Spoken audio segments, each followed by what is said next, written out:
100 মণ সুতো দিয়ে তৈরি জাল ছিঁড়তে পারেন, কিন্তু সংসারের যে মোহ, এই যে মোহের বন্ধন, মায়ার বন্ধন, এটা ছেড়া অনেক সময় ব্রহ্মার পক্ষেও সম্ভব না। আপনি আমি তো কোন ছাড়, ব্রহ্মার পক্ষেও সম্ভব না। এখন দেখছেন হিন্দু মিডিয়া, চ্যানেলটি সাবস্ক্রাইব করুন। এখানে এসেছে মুক্তির কথা, বন্ধন মুক্তি। তো ভগবান বলেছেন, অনুগ্রাহ্য ভূতানাং মানসিং তনু আশ্রিতম ভজতে তাদৃশী ক্রিয়া য শ্রুত্রা তৎপর ভবেৎ। ভগবানের দিব্য ক্রিয়া অর্থাৎ লীলা শ্রবণ করো, যা শ্রোত্রা তৎপর ভবেৎ। খুব ব্যাকুলতার সহিত, তৎপরতার সহিত হরিকথা হরিলীলা শ্রবণ করো, যা শ্রোত্রা তৎপর ভবেৎ। এটি ভগবানের অনুগ্রহ। তো দশম স্কন্ধ ভগবানের এই দিব্যলীলা পেরিয়ে একাদশ স্কন্ধে এসে আমরা একটু মুক্তির কথা, বন্ধন মুক্তির কথা আমরা আজ আস্বাদনে ব্রতী হব। এই সর্ববেদান্ত সার অমল পুরাণ শ্রীমদ্ ভাগবত সম্পর্কে আমরা ভূমিকাতে দুটি কথা একটু জ্ঞাত হই। দেখুন, নিগম কল্পতরুর গলিতং ফলং। ভাগবত হল নিগম কল্পতরুর বিগলিত রসময় অমৃত ফল, সার, সর্ববেদান্ত সার। আমাদের বৈদিক সনাতন সভ্যতায় নিগম এবং আগম শাস্ত্র, এই যে বেদ, বেদান্ত, উপনিষদ, এটি হলো বৃক্ষ। আচ্ছা, কোন বৃক্ষের সার বস্তু কোনটি? বৃক্ষের শাখা পোশাখা, তার পত্র, এটি নয়। বৃক্ষের সার হলো তার ফল। বৃক্ষের সারাৎসার হলো ফল। তো বেদ যদি বৃক্ষ হয়, যদি না, বেদ আমাদের বৃক্ষই। বৈদিক সনাতনের বৃক্ষ হলো বেদ। সেই বেদরূপ বৃক্ষের উপনিষদ রূপ শাখার পুরাণাদি পত্রের সারাৎসার বিগলিত রসময় ফল হলো ভাগবত। ভাগবত কিন্তু বেদ উপেক্ষা করে নাই, সর্ববেদান্ত সারকেই বলা হয় ভাগবত। যেমন বৃক্ষের সার হলো রসময় ফল।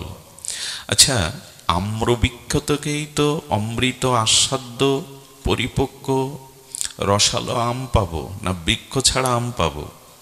তেমনি বেদ ছাড়া কিন্তু ভাগবতের অস্তিত্ব থাকে না। কিন্তু আম্রবৃক্ষের পাতায়, তার শাখাতে, ডালপালাতে ফলের রস পাওয়া যাবে তো? পরিপক্ক রসময় অমৃত স্বাদ, আমের স্বাদ পাওয়া যাবে তো? অথচ বৃক্ষ থেকেই এই ফলের উৎপত্তি। তেমনি আমাদের বেদ হলেন আমাদের সনাতনের বৃক্ষ। এই বেদ বৃক্ষের বিগলিত রসময় আস্বাদ্য, কারণ রসময় পরিপক্ক কেন বলছি? রসময় না হলে এটি আস্বাদ্য হয় না। রসই হলো আস্বাদনের বিষয়। তাহলে ভাগবত কি জানলাম? বেদরূপ বৃক্ষের বিগলিত রসময় অমৃত ফলস্বরূপ হলো ভাগবত। নিগম কল্পতরুর গলিতং ফলম। দেখুন, ভাগবতকে সার বলা হচ্ছে এই জন্য, দুগ্ধের প্রতি বিন্দুতে, পরমাণুতে ঘি আছে, কিন্তু দুগ্ধ যখন আমরা ব্যবহার করি, আহার করি, তখন ঘিয়ের স্বাদ পাই কি? দুধ দিয়ে কি প্রদীপ জ্বালানো যাবে? যাবে না। তাহলে দুগ্ধরূপ তত্ত্বের সারাৎসার হলো ঘৃত, কিন্তু দুগ্ধের প্রতি পরমাণুতে বিন্দুতে ঘি তত্ত্ব নিহিত আছে। দুধটাকে দই করতে হবে অম্লযোগে, দইটাকে ঘোল করে মন্থন করতে হবে, মন্থন ক্রিয়ার দ্বারা উৎকৃষ্ট আস্বাদ কোমল মাখন উঠবে। সেই মাখনটা অল্প অগ্নির তাপে দিলে দেব আয়ু বর্ধনম, দেব সাদ বর্ধনম, দেবতাদেরও স্বাদ বর্ধনকারী ঘৃত হবে। আর ঘৃত দিয়েই তখন প্রদীপ জ্বালানো যাবে। তেমনি বেদাদি শাস্ত্র হলো দুগ্ধ, দুগ্ধ ছাড়া কিন্তু ঘি পাওয়া, মাখন পাওয়া যাবে না। তত্ত্বত সমস্ত শাস্ত্রই হলো, বেদাদি নিখিল শাস্ত্র হলো দুগ্ধ, কিন্তু সেই দুগ্ধের উৎকৃষ্ট সারাৎসার হলো ভাগবত ঘৃত। আমরা তো ভাগবত শুনতে আসি, ভাগবত পাঠে আসি, ভাগবতটা কি এই বস্তুটি আগে আমাদের জানতে হবে। ভাগবত সার। আচ্ছা, ইক্ষুদণ্ড থেকে, ইক্ষুদণ্ডের মধ্যে তো রস বিদ্যমান আছে না আখের মধ্যে, ইক্ষুদণ্ড আকদণ্ডের মধ্যে রস বর্তমান, কিন্তু ওই রসটা নিষ্কাশন করে মাড়াই করে রস করলেন, আর একটু সার হলো, হলো কি না? ওই রসটা আবার প্রজ্বলিত মানে জাল দিতে থাকলেন, জাল দিতে দিতে রসের মধ্যে যে হেয় পদার্থটা ওটা উপরে ভেসে উঠল, ওটা বাদ দিয়ে রসটা গাঢ় হতে হতে গুড় হলো। স্বাদ বাড়ছে কিনা, সার হচ্ছে কিনা? আচ্ছা, গুড়টা আরো বেশি জাল দিলে দানা পড়ে চিনি হয়ে গেল, চিনিটাকে আরো গাঢ় করে জাল দিলে মিশ্রি বা সীতা মিশ্রি হয়ে গেল। অর্থাৎ আকরূপ রসের সার হলো মিশ্রিতে, সীতা মিশ্রিতে। তেমন সমস্ত বেদাদি শাস্ত্রের সার রসময় হলো ভাগবত। জয় শ্রী ভাগবত পুরাণ কি। তো এই জন্য মানুষ ভাগবত শুনতে কেন আসবে? এটা নিখিল শাস্ত্রে শুধু সার নয়, এটি আস্বাদ্য রসময়, অমৃতময়। এর একটি বিন্দু কণা আমাদের কর্ণকুহার দিয়ে প্রবেশ করলে আমাদের হৃদয়ে প্রেম ভক্তি প্রবাহমান গঙ্গার ন্যায় উচ্ছ্বলিত হয়ে ওঠে, বিপ্রুট ও এক ফোঁটা। তো সেই ভাগবতে দেখুন, নিরোধ শব্দ কাকে বলে? চিত্ত এক জায়গায় স্থির হওয়া, চিত্ত মানে মন এক জায়গায় কেন্দ্রায়িত হওয়াকে বলে নিরোধ। তো দশম স্কন্ধ নিরোধ বলা হয়েছে। দার্শনিক পরিভাষা হলো নিরোধ মানে চিত্ত বা মন এক জায়গায় স্থিত হওয়া, অন্য জায়গায় আর যাওয়ার উপায় নেই, তাকে বলে নিরোধ। তো পাতঞ্জলি যোগ দর্শনে বলা হয়েছে যোগ ও চিত্তবৃত্তি নিরোধ। অষ্টাঙ্গ যোগের দ্বারা যোগীরা, ধ্যানীরা যৌগিক ক্রিয়া দ্বারা, অষ্টাঙ্গ যোগের দ্বারা মনকে নিরোধ করে। অষ্টাঙ্গ যোগ আসন, প্রাণায়াম, ধ্যান, সবশেষ সমাধি, এর দ্বারা মনের একটি জায়গায় স্থিতি হয়। তো বেদে যোগ দর্শনে মনকে যেভাবে নিরোধ করার কথা বলেছে আমরা পারবো না। ওই যে রেচক, পূরক, কুম্ভক, এক আসনে 3 ঘন্টা মেরুদণ্ড সোজা করে শান্তভাবে বসতে হবে, এর বলে আসন সিদ্ধি। তো সেটা আমার পক্ষে তো সম্ভব নয়, অনেকের পক্ষে আসনে বসা সিদ্ধি নয় তো সমাধি, প্রথম সিঁড়িতেই পা রাখতে পারবো না তো সমাধি। এই জন্য যেভাবে যোগীরা চিত্তবৃত্তি নিরোধ করে আমাদের দ্বারা সম্ভব না, কিন্তু ভাগবত বলছেন ওইভাবে ধ্যান, ধারণা, আসন, সমাধি এটা করতে হবে না। ভগবানের লীলাতে মনটা মিশিয়ে দাও। ভগবানের দিব্য চিন্ময় লীলাতে যদি তুমি মনটা দিতে পারো, মন ওই লীলা ছেড়ে আর কোথাও যাবে না। একে বলে নিরোধ। আমাদের ভাগবতীয় ভক্তিযজ্ঞের ভক্তদের মন নিরোধ কিন্তু যোগের দ্বারা না, যৌগিক ক্রিয়ার দ্বারা না। বিশুদ্ধ ভক্তমুখে ভগবানের দিব্য লীলা কথা শ্রবণ করো, যা শ্রুত্রা তৎপর ভবেৎ। ভগবানের লীলার মধ্যে এমন এক দৈবী আকর্ষণ আছে, দিব্য চিন্ময় আস্বাদন আছে, মন আর অন্যদিকে জোর করেও যেতে। যেমন দেখবেন এখানে হরিকথা আছে, এখানে কিন্তু মনটা অন্যদিকে যাওয়ার কোনো অবকাশ নেই।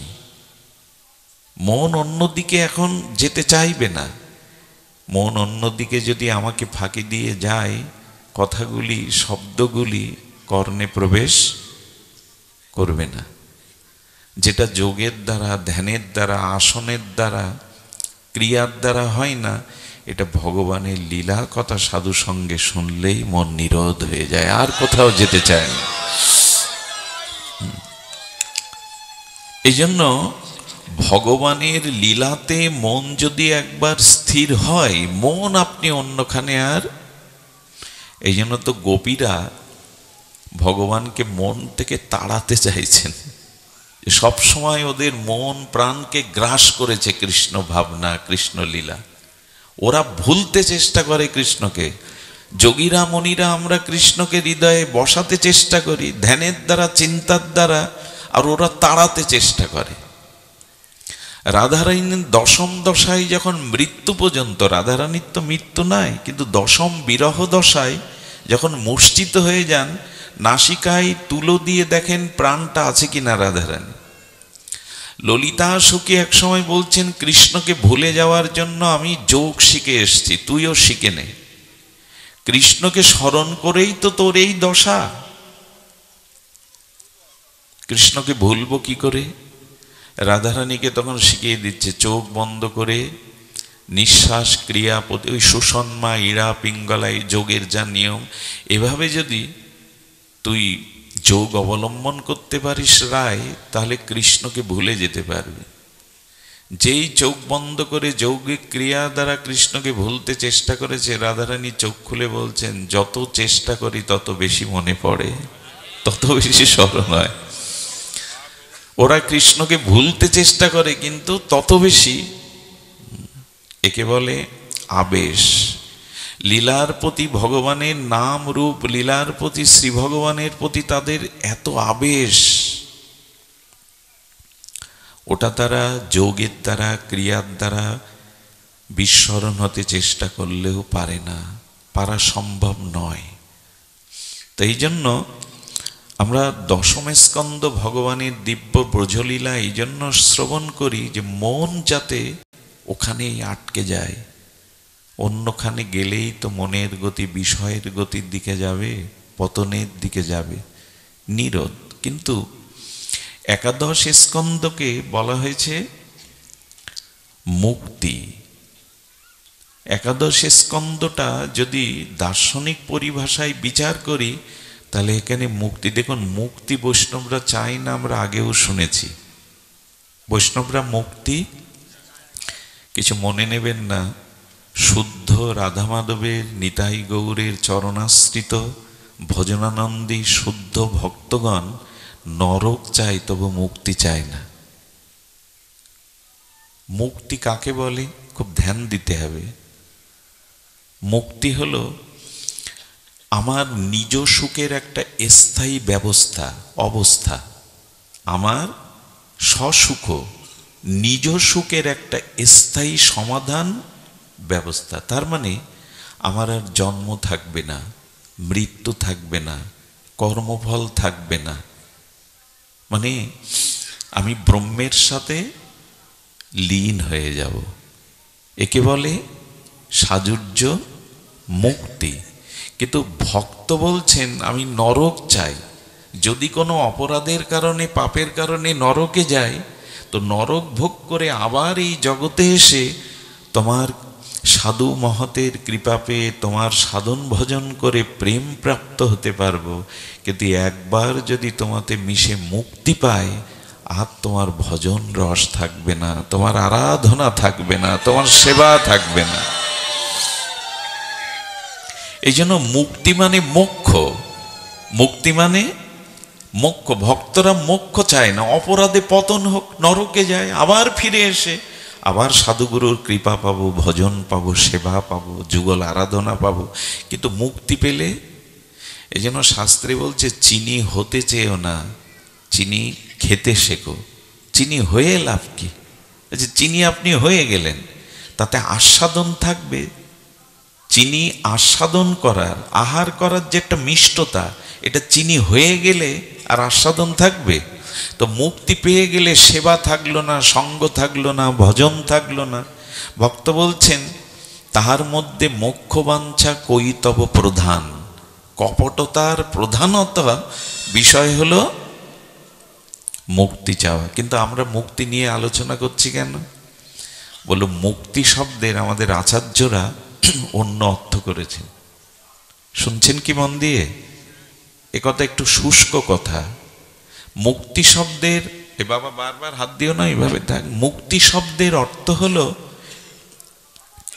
মুক্তি শব্দের অর্থ হলো আমাদের, আচ্ছা মুক্তি এই শব্দটা সে মুজ ধাতু থেকে। মুজ ধাতু মানে, মুজ ধাতু মানে এই যে আমরা বললাম মুক্তি, কিন্তু মুক্তির এক অভিনব অর্থ সংযোজন করেছেন আমাদের আচার্য গোস্বামীগণ। মুক্তি মানে স্বরূপে স্থিতি। আবার বলবো শব্দটা মনে রাখার জন্য, মুক্তি মানে স্বরূপে স্থিতি। আমার স্বরূপ কি? দেহ, আমার নাম, আমার গৃহ সংসার, স্ত্রী পুত্র, এটা আমার স্বরূপ। স্বরূপ মানে আমাদের একটা হলো রূপ আর একটা হলো স্বরূপ। এই যে বাইরে আমাকে দেখছেন হস্তপদ বিশিষ্ট, পোশাক আদি পরিহিত, একটি রূপ। আমার চক্ষু, কর্ণ, নাসিকা, দেহের অবয়ব, হস্তপদ আছে, এটা একটা টোটাল রূপ। এটা আমার স্বরূপ না। তাহলে রূপ এবং স্বরূপ এই দুটি, আমরা ভুল করে বসি, রূপটাকেই মাঝে মাঝে মনে করি আমার স্বরূপ। এটা আমাদের অজ্ঞতা, অজ্ঞানতা। অবিদ্যাগ্রস্ত জীব রূপ আর স্বরূপ বুঝতে আর না পারার কারণেই আমাদের এই জন্ম মৃত্যু কর্মফল ঘটে না। খুব ধ্যান দিতে হবে। আমাদের স্বরূপ বলতে মহাপ্রভু যে পরিচয় দিয়েছেন, আমরা নিত্য কৃষ্ণ দাস। কৃষ্ণ যেমন নিত্য, শাশ্বত, অব্যয়, সনাতন, সচ্চিদানন্দ, আমরা অংশীর অংশ হিসাবে জীবও কিন্তু সচ্চিদানন্দের অংশ। তারও জরা মৃত্যু ব্যাধি নাই। আমাদের দেহের ক্ষয় আছে, লয় আছে, আমাদের দেহের ক্রম বিবর্তন আছে, পতন আছে, আছে কি না? জরা ব্যাধি বার্ধক্য আছে, মৃত্যু আছে। আত্মার কি তাই? আত্মার মৃত্যু নাই। আত্মার জরা ব্যাধি ক্ষুধা পিপাসা এ ধর্ম আত্মাতে নাই। আমি কিন্তু দেহ নই। বারবার শুনতে হবে, আমি কিন্তু দেহ নই। দেহটা আমার রূপ, কিন্তু আমার স্বরূপ হলো মাময়ী বংশ জীবলোক। আমি ঈশ্বরেরই অংশ। আমি সচ্চিদানন্দ ঘন অব্যয় অজর অমর শাশ্বত সনাতনের অংশ। আমারও মৃত্যু, জরা, লয় এগুলি নাই। আমরা ভুলে গেছি, আমরা আমাদের স্বরূপকে ভুলে গেছি। কারণ মায়া আমাদেরকে আমাদের স্বরূপ ঢেকে দিয়েছে।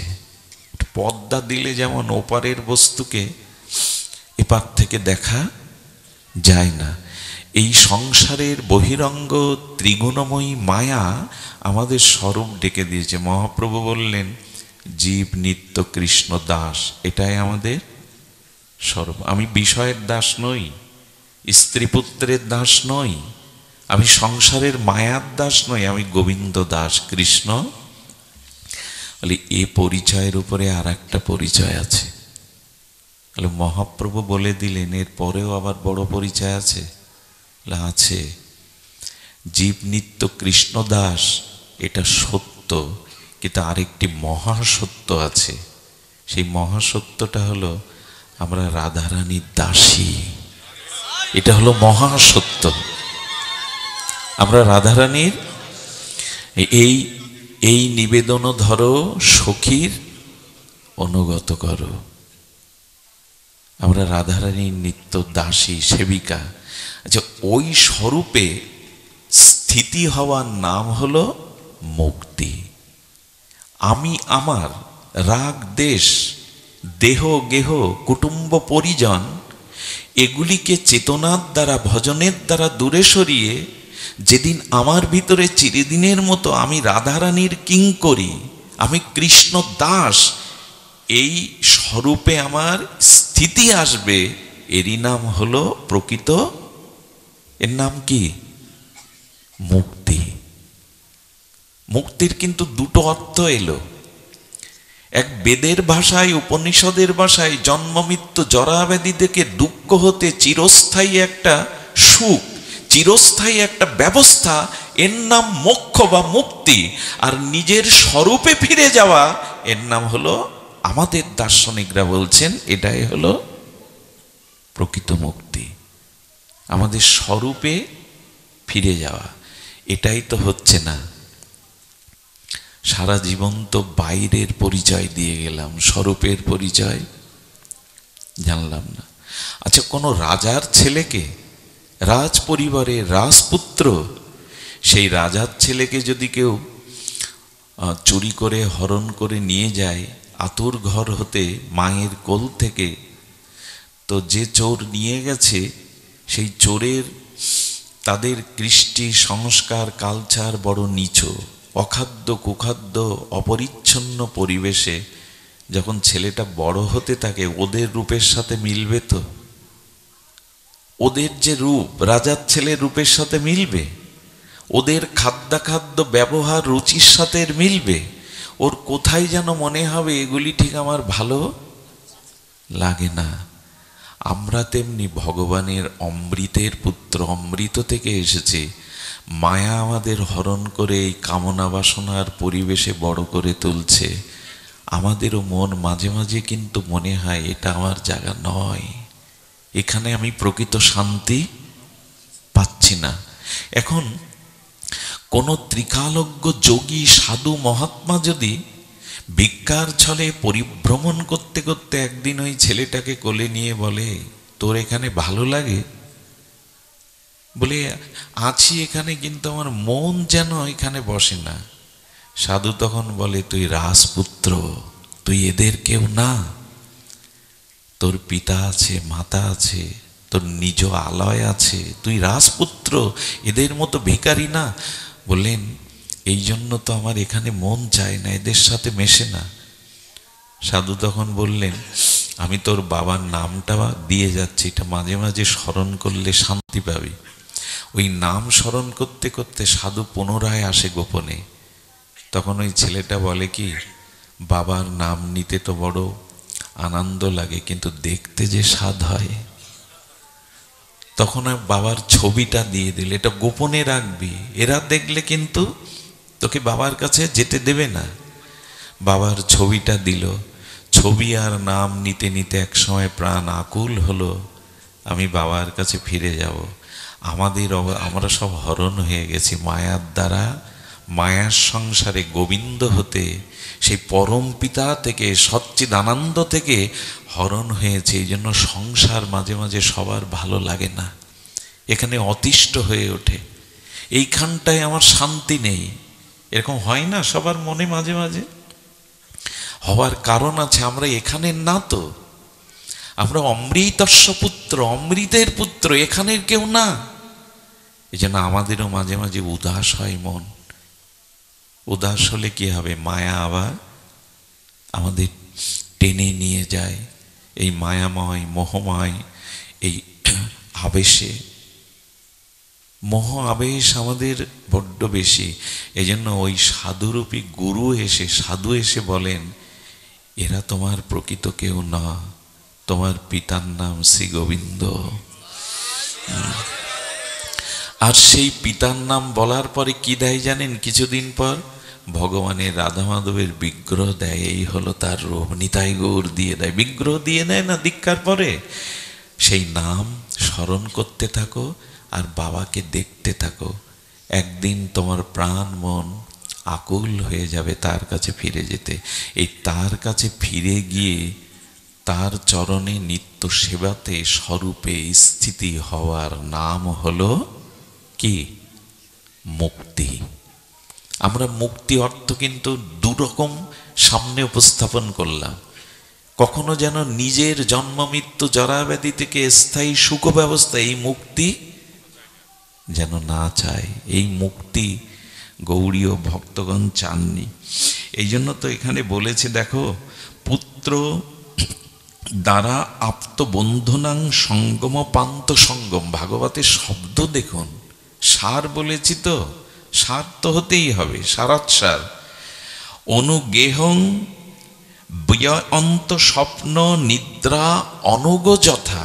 আহা, এখানে পদকর্তা বলছেন, এই যে স্ত্রী পুত্র আত্মীয় স্বজন গুরুজনের সঙ্গে পরিচিতি, সেটা যেন পান্তশালার যাত্রীদের মতো। তীর্থে গিয়েছি, পথশ্রান্ত হয়ে একটা তীর্থের আলয়ে কোনো ধর্মশালাতে বিশ্রাম নিয়েছে। ওই বিশ্রামে অনেকের সাথে পরিচয় হলো, কথাবার্তা হলো, আপনত্ব প্রকাশ হলো। তেমনি স্ত্রী পুত্র বন্ধু কুটুম্বও এই সংসারে পান্তশালার ন্যায় ক্ষণিকের পরিচয়। এ তো শুনেছি আমরা। হ্যাঁ, তো ওই ক্ষণিকের পরিচয় আটকে থাকে না, পান্তশালা থেকে নিজের লক্ষ্যপথে চলে যায়। এটা কেমন জানেন? স্বপ্নের মতো। স্বপ্ন ভঙ্গের পরে স্বপ্ন কি আর থাকে? যে স্বপ্নটা দেখছিলাম, স্বপ্ন দেখবার সময় এটা সত্য মনে হয়েছিল, কিন্তু স্বপ্ন ভঙ্গের পরে যেদিন গুরু কৃপায় তোমার দিব্য চেতনা হবে, জ্ঞান হবে, সেদিন জানবে সংসার স্বপ্ন সম। কিছুদিনের এখানে পান্তশালাতে আমরা থাকতে এসেছি। তবে একটা কথা বলি, মুক্তি শব্দটা কখন আসে? যখন বিপরীতে বন্ধন শব্দটা আসে। মুক্তি কে চায়? খুব ধ্যান দিয়ে শুনছেন তো? এত রাত জেগে এত শীতার্ত রজনীতে কষ্ট করে আমি বড্ড শুষ্ক কথা বলে ফেলছি, যদিও এ কথাতে আগ্রহ রুচি আসাটা উচিত। কারণ বন্ধন শব্দটা তখনই আসবে, এই মুক্তি শব্দটা তখনই আসবে যখন বিপরীতে বন্ধন থাকবে। বন্ধন ছাড়া মুক্ত হওয়ার ইচ্ছা জাগে কি? আরে আমাকে তো বাধেই নি, তা আমি মুক্তি কি চাবো? তার মানে স্বীকার করতে হবে আমাদের কোথাও না কোথাও বন্ধন আছে। দেখবেন বিরহ শব্দটা, মিলন না হলে বিরহ শব্দটা আসবে কি? দিন রাত্রি, শীত গ্রীষ্ম, সুখ দুঃখ, এগুলো সব বিপরীত শব্দ। একটা আসলে আরেকটা আসবে। তেমন যার মিলনই হয়নি তার বিরহ আসবে কি? তো যার বন্ধন নেই তার আবার মুক্তি কি? তার মানে এখন প্রশ্ন এসে আমাদের সামনে হাজির হচ্ছে, মুক্তি তখনই চাইব যখনই আমাদের একটা বন্ধনকে আমরা স্বীকার করব। যে আচ্ছা, আপনারা কি কেউ বলতে পারবেন আপনারা মুক্ত, কোনো বন্ধনে আপনারা আবদ্ধ নন? এ কথা বলতে, যদি বলতাম তাহলে নিত্য লীলাতে চলে যেতাম। নিত্য বিহার বিহারিণী নিত্য যেখানে লীলা করছে, সেই নিত্য ধাম গতি হয়ে যেত। আমাদের বন্ধন আছে তাই। কিন্তু লক্ষ্য করবেন, পৃথিবীর কোনো জীব, কোনো প্রাণী বন্ধন চায় না, কারণ বন্ধনে পরাধীনতা আছে, বন্ধনে প্রকৃত সুখ নাই। বন্ধনে সুখ আছে, আবদ্ধতে কখনো সুখ নেই। এই জন্য আমরা মুক্তি চাই। বন্ধন কারো কখনো আনন্দের হতে পারে না। বন্ধন দশা থেকে সকলেই মুক্ত হতে চায়। এই জন্য মুক্তি সব, দেখুন, বন্ধন বন্ধন বলছে, এই বন্ধনটা কিন্তু বাইরে রঞ্জু দিয়ে বাঁধা। আপনাকে আমাকে কেউ রঞ্জু দিয়ে বেঁধেছে নাকি? আসলে বন্ধনটা ভেতরের মোহ, মায়া, বাসনা, এই দিয়ে আমাদের ভেতরটা বাঁধা। এটা কাটা যায় না। এক সমান সুতো দিয়ে তৈরি জাল ছিঁড়তে পারেন, কিন্তু সংসারের যে মোহ, এই যে মোহের বন্ধন, মায়ার বন্ধন, এটা ছেঁড়া অনেক সময় ব্রহ্মার পক্ষেও সম্ভব না। আপনি আমি তো কোন ছাড়, ব্রহ্মার পক্ষেও সম্ভব না। এই জন্য শাস্ত্রে বলছেন যে দেখুন, এই বন্ধন মানসিক বন্ধন, এই বন্ধন আমাদের ভেতরের বন্ধন। বাইরে রঞ্জু দিয়ে কাউকে বাঁধলে কেউ বন্ধন মুক্ত করতে পারে, কিন্তু এই মোহ, এই মায়া, এই বন্ধনটা ভেতরের। আমি গতদিন বলছিলাম, আমার জামাটা আমি বাইরে থেকে, ওড়নাটা, বস্ত্রটা আমি খুলতে পারি, এটা স্বাভাবিক, সহজ, কিন্তু আমার ভেতরের ভাবকে আমি সহজে ত্যাগ করতে, গায়ের জামাটা ত্যাগ করা সহজ, ভেতরের ভাব, অহংকার, এগুলি ত্যাগ করা, ওটা তো ভেতরে, ওটা ত্যাগ করা সহজ নয়। তেমন বন্ধনটা আমাদের বাইরে না, ভেতরে। বন্ধন শব্দের এক স্বামীজি খুব ভালো অর্থ করেছে। আমাদের বন্ধনটা কিসে জানেন? বন্ধু প্লাস ধন। শব্দটা বারবার বললে কি হয়? বন্ধু প্লাস ধন, বন্ধন। আমরা বেঁধে গেছি এই আত্মীয় কুটুম্ব আর ধন ঐশ্বর্যে, এটাই আমাদের বন্ধন। বন্ধু প্লাস ধন, টাকা পয়সা, বিত্ত বৈভব, আর স্ত্রী পুত্র কুটুম্ব বন্ধু সজ্জন, এই এলো আমাদের বন্ধন। তো বন্ধন কারো প্রিয় লাগে না, বন্ধন কারো প্রিয় লাগে না। পরমহংসদেব বলতেন, ধীবররা যখন জাল ফেলে না, যেখানে নদী আছে, পুষ্করণী আছে, তো কিছু মাছ আগের থেকে বুদ্ধিমান গভীর জলের মাছ বুঝতে পেরে জাল ফেলার সাথে সাথে লাফ দিয়ে অন্যখানে, ওদের ধরা যায় না। কিছু মাছ আছে দেখবেন, ওর মধ্যে আটকা পড়ে ছটপটানি শুরু করে, লাফালাফি শুরু করে, আর এই লাফালাফি চেষ্টাতে কেউ না কেউ জাল ছিঁড়েও বেরিয়ে যায়। আর কিছু মাছ আছে, ওরা চাপটে বসে থাকে, সুখেই আছি, ভালোই তো আছি। ভালো থাকার উপরে তুললে কি হয় তা আপনারা জানেন, খাড়ার মধ্যে পুরে এবার কেটে কুটে, হ্যাঁ, যা যা পরিণতি হয় তা জানেন। তো পরমহংসদেব বললেন, যারা সদ্গুরুর কৃপা পেয়েছে, যারা বিশেষ সাধুসঙ্গ পেয়েছে, এই মায়ার জাল যখন ভগবান এই জগতে মায়া দিয়ে জগৎ সৃষ্টি করেছেন, কেউ কেউ আছে যারা এই মায়ার জালে আটকায় না, মুক্ত হয়ে চলে যায়। আর কিছু জীব আছে যারা মায়ার জালে আটকে গেছে, এরা সাধুসঙ্গ, হরিনাম, ভজন সাধন করে ছটফট করে বেরোবার জন্য, কবে মুক্ত হব। এই যেমন আপনারা কিন্তু আর ছটফট করে এসেছেন এখানে, এত পথ আসতে একটু সংসার, স্ত্রী পুত্র, দেহ সুখটা শিখতে হয়েছে, না হলে এখানে কেউ আসতে পারেননি। এখানে এসে কিছুটা ছটপট হয় মনের, কবে এই বন্ধন মুক্ত হব। আর আমার মতো মাদি শোষণ জালে আটকে আছে, বেশ আছি, খাওয়া দাওয়া ভোগ বিলাসে বেশ আছি। হ্যাঁ, আরেকটি জিনিস লক্ষ্য করবেন, জাল যখন ধীবর নিক্ষেপ করে, একটা জায়গার মাছ কোনোদিনই তার জালে আটকা পড়বে না, তারা মুক্ত থাকবে। আচ্ছা, ধীবর যখন জাল নিক্ষেপ করে, তার একেবারে চরণের বা পায়ের নিকটে জাল পড়ে কি না একটু দূরে গিয়ে পড়ে? কিছু কিছু বুদ্ধিমান মাছ আছে, যে জাল ফেলছে তার পায়ের কাছে থাকলে কোনো জন্মে আর ওই জালে আটকাবে না। শ্রী গুরু গোবিন্দের চরণে যারা পড়ে আছে, মায়া আর তাদের আটকাবে না, তাদের বাধা যাবে না। শ্রীগুরু চরণাশ্রয়, ভগবানের চরণে যারা আছে, জাল কি করবে? জালটা পায়ের কাছে পড়ে না, একটু দূরে গিয়ে। গোবিন্দ যেন বললেন, আমি মায়ার জাল ফেলেছি, কিন্তু আমার চরণাশ্রয় করে যে জীব আছে তাকে এই জাল আটকাতে। যিনি এখানে যারা এসছেন দেখবেন, এখন মায়া কাজ করবে না, মায়া আমাদের কাজ করবে না। এই জন্য এই যে আমি আমার, রাগ দেশ, এগুলি হলো বন্ধন। আমি আমার রাগ দেশ, এগুলি হলো আমাদের এই বন্ধন। আচ্ছা, বন্ধনটা সেই ইচ্ছা থেকে, খুব ধ্যান দিয়ে শুনুন। আমি খুব দার্শনিক একটি বিচার, মানে আমি মোক্ষ নিয়ে, মুক্তি নিয়ে কথা বলছি, তো এই কথাগুলি এরকমই, সহজ করে বলা যায় না, তবু চেষ্টা পাচ্ছি। আমি তো ঘোর মূর্খ, তো সে কারণে সহজ করে আমিও বুঝবার চেষ্টা করছি। আমরা সহজ করে সহজ জিনিসটা নিতে পারলেই হলো। অত সংস্কৃতি, অত বেশি দার্শনিক বিচার আমার সামর্থ্যও নেই, যোগ্যতাও নেই, সাধনাও নেই। আসুন আমরা সহজ করে শুনো। বন্ধনটা ইচ্ছা থেকে আসে। কিসে থেকে? ইচ্ছা থেকে। এটা চাই, ওটা চাই, ইচ্ছা। তো ইচ্ছাটা একটু সাধু ভাষায় বললে বাসনা। তো এই বাসনা বা ইচ্ছাই, আমাদের ইচ্ছা দুই প্রকার। একটু ধ্যান দিয়ে শুনতে বলছি, খুব সার কথা। ইচ্ছাটা আমাদের দুই প্রকার।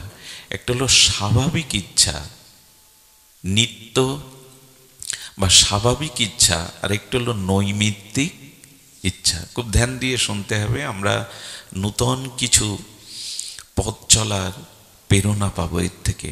অন্ধকারের পথে কিছুটা আলোক বর্তিকা পাবো, যাতে অন্ধকারের পথ নির্বিঘ্নে চলতে পারি। সেই পাঁচটি হলো আমাদের স্বাভাবিক ইচ্ছা। কটি? পাঁচটি। স্বাভাবিক বলছি কেন জানেন? জন্মের সাথে সাথে ইচ্ছাগুলো আমাদের মধ্যে স্বাভাবিকভাবে থেকে যায়। আর কিছু ইচ্ছা নৈমিত্তিক, যেটা বাইরে থেকে পরবর্তীতে জন্মের পরে এসে উদয় হয়, হাজির হয়। তো প্রথমে আমাদের মধ্যে যে স্বাভাবিক ইচ্ছা, জন্মগতভাবে স্বাভাবিক ইচ্ছা পাঁচ প্রকার। তার মধ্যে প্রথমটি হলো সবাই সুখী হতে চায়। আপত্তি আছে কারো? সব প্রাণীর একটা ভেতরের ইচ্ছা হলো আমি সুখী হতে চাই, দুঃখের ভার কেউ বইতে চায় না। এমনকি লক্ষ্য করবেন, সুখ যখন আমাদের জীবনে আসে, তখন সুখটা যাতে চিরস্থায়ী হয় এটা আমরা মনে করি, যাতে দুঃখ এসে প্রবেশ না করে। সুখের মধ্যে দুঃখের প্রবেশ কেউ চান? সুখে আছি, এর মধ্যে দুঃখ আবার প্রবেশ করুক? এই জন্য আমাদের চিরকালীন একটা স্বাভাবিক ইচ্ছা, জন্ম থেকেই স্বাভাবিক ইচ্ছা সুখী হতে চাই, সুখ চাই। আর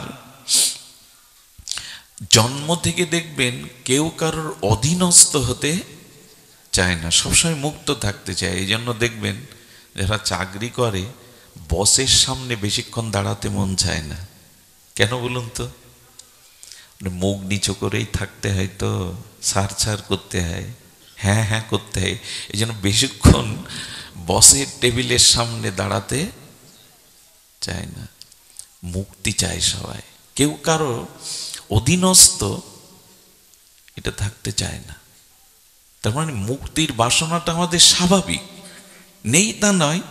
কেউ কারোর আনুগত্য মেনে নিতে চায় না। কেউ কারোর আনুগত্য, মানে ওই যে বন্ধন, মানে হ্যাঁ, যে জন্ম থেকে স্বাভাবিক আমরা মুক্তি যেন চাই, বন্ধনে আবদ্ধ চাই না। এই জন্য এগুলি কিন্তু স্বাভাবিক ইচ্ছা, সকলের মধ্যে শত স্বাভাবিকভাবে এটা হয়। আরেকটি ইচ্ছা দেখবেন, সকলে বড় হতে চায়, কেউ ছোট থাকতে চায় না। সকলেই স্ব ক্ষেত্রে বড় হতে চায়। সব সময় মানুষের মধ্যে দেখবেন, কাউকে আপনি ছোট করতে চাইবেন সব ব্যবহারের দ্বারা, শব্দের দ্বারা, তখনই আপনার অহংকারে আঘাত লাগে, কারণ ছোট হতে কেউ চায় না। এগুলো খুব মার্মিক বিষয়, যে দেখবেন সবাই সুখ চায়, কেউ বন্ধন বা কারো আন্ডারে থাকতে চায় না, আর সকলেই বড় হতে চায়। কারণ নাল্পে সুখমস্তি, অল্পের মধ্যে, ছোটর মধ্যে সুখ নাই, স্বাধীনতা নাই। আমি পূর্বে বলেছি, ছোট একটা জলের পাত্রে ছোট একটা মাছ রেখে দেন, অক্সিজেনের অভাবে কিছুক্ষণ পর ছটফট করবে। ও তখন বলবে, আমাকে একটু পুষ্করণীতে দিয়ে দাও, হে বিধাতা, আমার তো বাঁচার স্বাদ আছে, আমাকে একটু পুকুরে দিয়ে দাও। পুকুরটা তো বৈশাখ মাসে, চৈত্র মাসে শুকায়, আবার সেই জলের অভাব, আবার সেই ছটপট করা। তখন বলছে একটু খাল বিলে দিয়ে দাও। খাল বিলও তো বৈশাখ জ্যৈষ্ঠে শুকায়। বলছি না, অল্পতে তো সুখ নাই, সুখ পাচ্ছি না। তখনই ও বলবে আমাকে নদীতে দিয়ে, যেমন নদীও তো মারা যাচ্ছে। সর্বশেষ বলবে প্রভু ওই যত অল্প জায়গায় তত দেখি সমস্যা, তুমি একেবারে আটলান্টিক বা বঙ্গোপসাগরে, ভারত মহাসাগরে দিয়ে দাও। ওইখানে ওইখানে আমার জলের অভাব হবে না। এই জন্য ছোট ছোট স্থান, ছোট থেকেও শান্তি পায় না। এই জন্য সবাই বড় হতে চায়, এবং আমাদের চাওয়াটাও তাই। আমরা বড় হতে চাই। কটা হলো? সুখের ইচ্ছা আর বন্ধন মুক্তির ইচ্ছা, আর একটি হলো বড় হওয়ার ইচ্ছা। আরেকটি জিনিস চায় মানুষ, অমৃত চায়, বিষ কেউ চায় না। আচ্ছা, পিপিলিকার সামনে আপনি বালি আর চিনি মিশিয়ে দেবেন, কি চাইবে ও? একটি বিষের বিন্দু আর মধুর বিন্দু দিয়ে দেবেন, কিসে গিয়ে পড়বে ও? হ্যাঁ, সবাই অমৃত চায়। অমৃত মানে কি জানেন? আস্বাদন চাই। প্রত্যেক বস্তুর মধ্যে আমরা একটা রসের আস্বাদন চাই, বিষ কিন্তু কেউ চাই না। কিন্তু রবীন্দ্রনাথ ঋষিকবি বলেছেন, চাই না বললে কি আর হবে, আমি জেনে শুনে বিষ।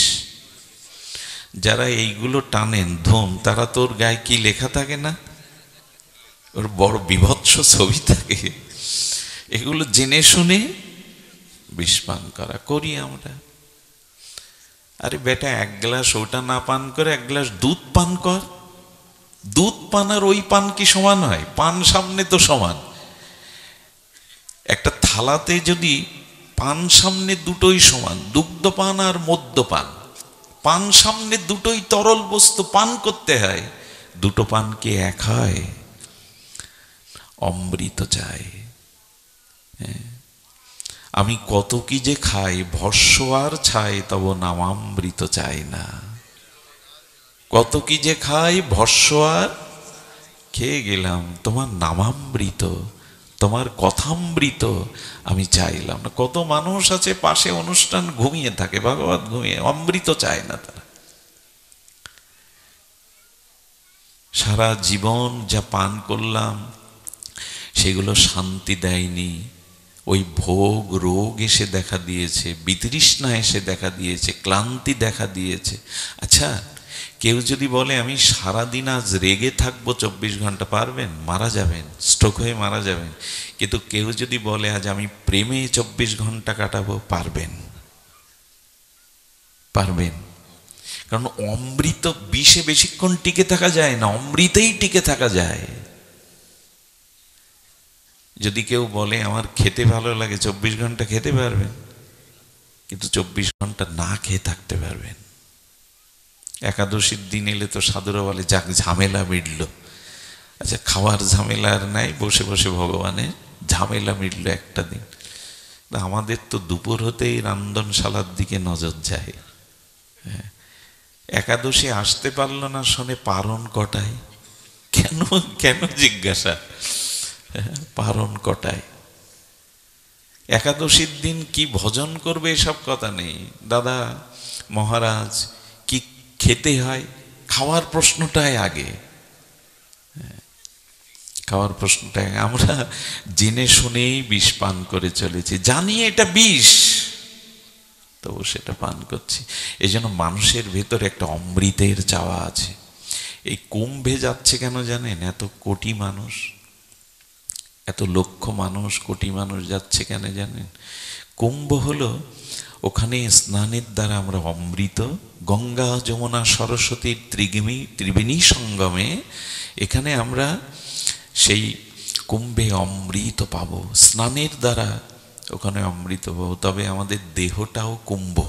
কুম্ভ মানে পাত্র, আমাদের দেহ কুম্ভ। যারা আমরা কুম্ভে যেতে পারিনি তাদেরও একটা উপায় আছে, সাধু সঙ্গ হরিকথাতে ডুব দাও, এখানে এই কুম্ভে অমৃত পেয়ে যাবে, এই কুম্ভেই অমৃত পেয়ে যাবে। কুম্ভ মানে আমাদের দেহ কুম্ভ। যারা যেতে পারেনি মনে মনে তারা হরি কথা, হরি নামের, হরি রসের মধ্যে ডুব দাও। এই কুম্ভরূপ দেহেই অমৃত।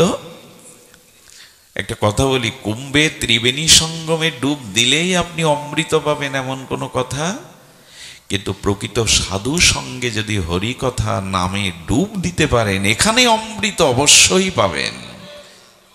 ভাগবত অমৃত ভাণ্ডার। এই জন্য যারা যেতে পারিনি আমরা, তারা সাধু সঙ্গে এই দেহ কুম্ভে আমরা অমৃতটা ভরে নিই।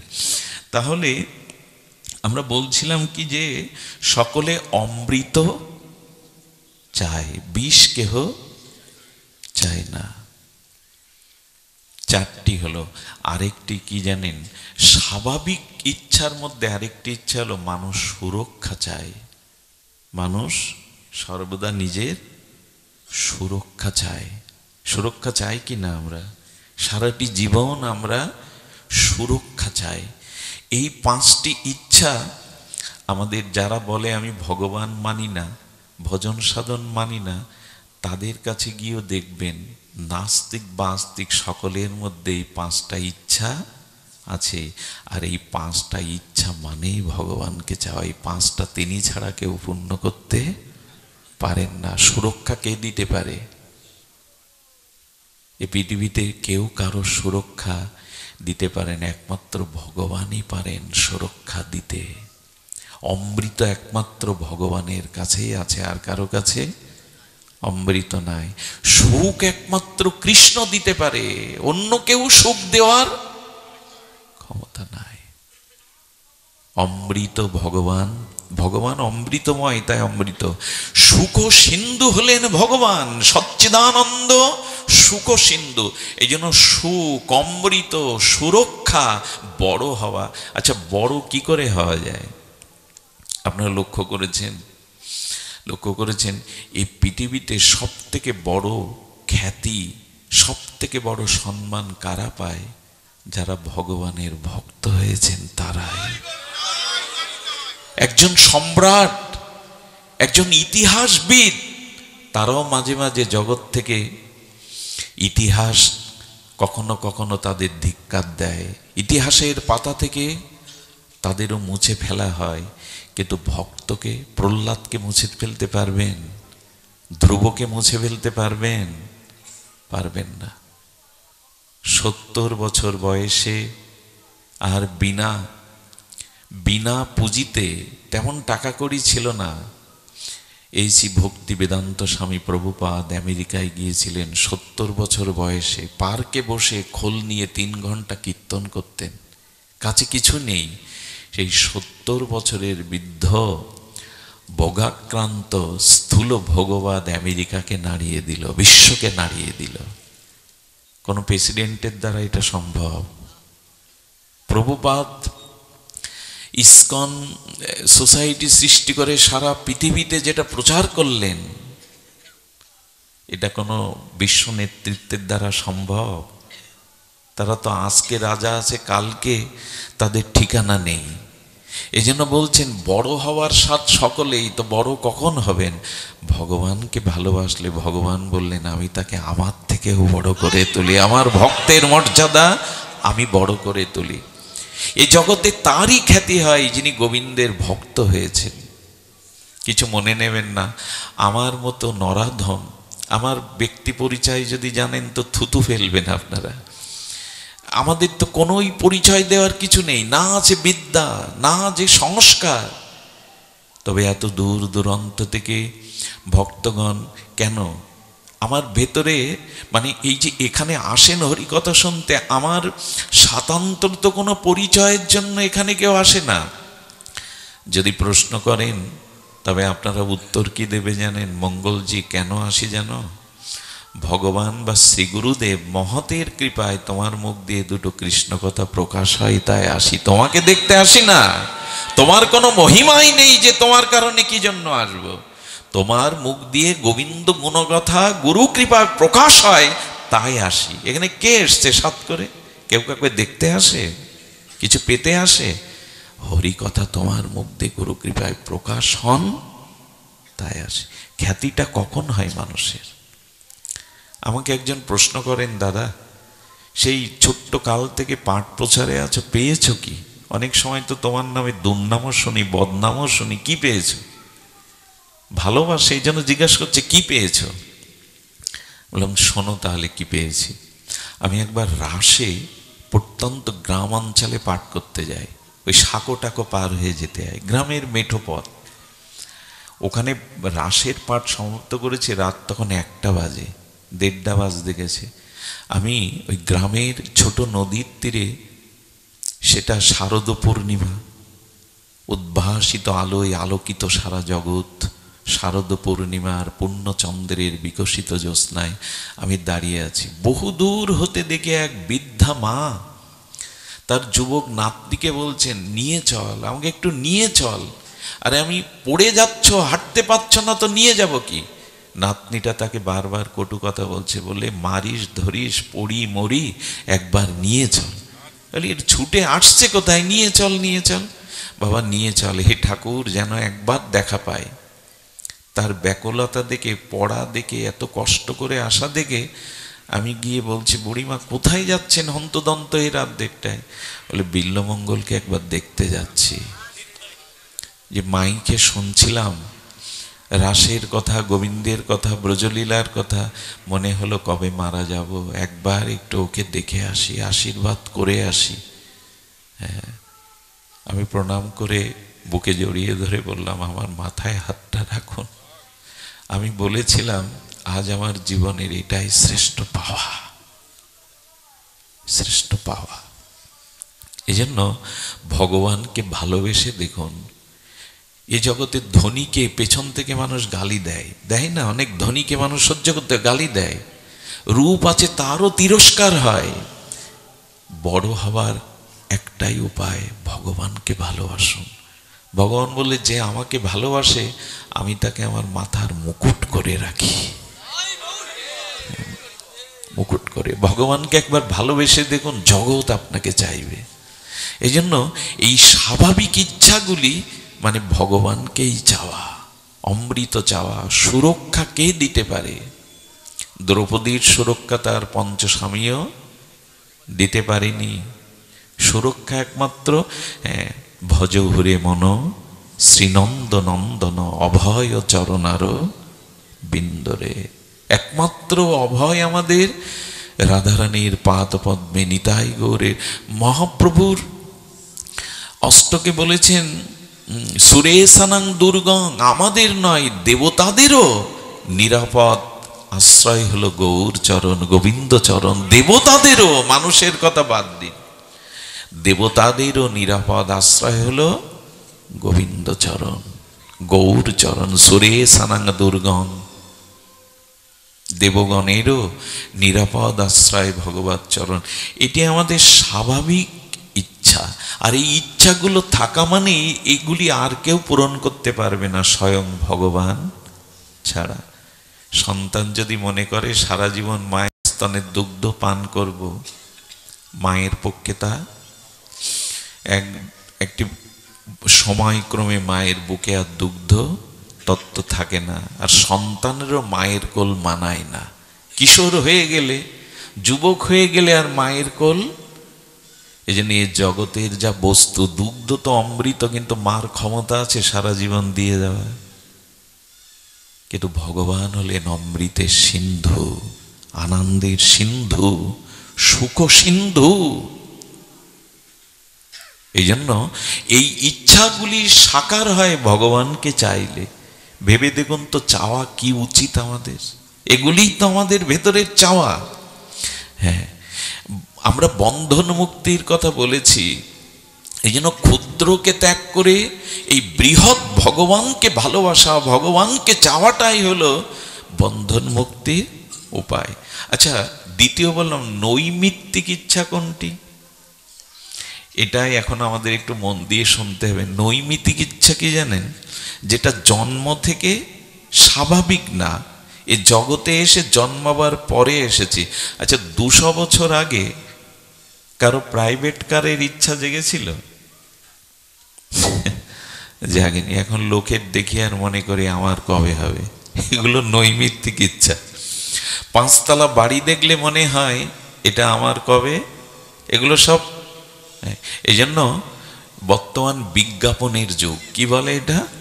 এই বিজ্ঞাপন যত দেখবেন দেখবেন মনে হবে ওটা ঘরে আনি। এই বিজ্ঞাপনের ইচ্ছাটাই এখন আমাদের ফাঁসিয়ে দিয়েছে, যত বিজ্ঞাপন।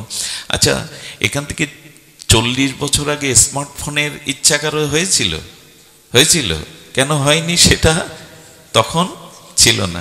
এখন একটা নিবেদন করি, এই ইচ্ছা লাগাম টানুন, নৈমিত্তিক ইচ্ছার এর শেষ, এই ইচ্ছাই এখন শেষ করে দিচ্ছে।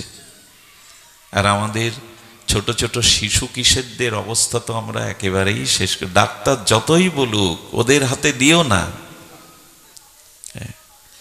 এই ইচ্ছায় এখন আমাদের এই মূল ইচ্ছাকে ঢেকে ফেলেছে।